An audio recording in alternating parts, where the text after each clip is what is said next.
We're in Clovis, California. We just finished installing so a couple of different things here. We got a Moen half-horse disposal. This is straight out of Home Depot. We purchased this for the homeowner.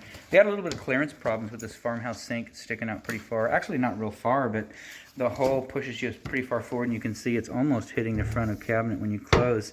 Almost hitting. So the other one may not have been a problem. Plus the actual cabinet right here is pretty close. So anyways, that's half horse. Nice disposal. That's installed. We tested it out. Everything looks good.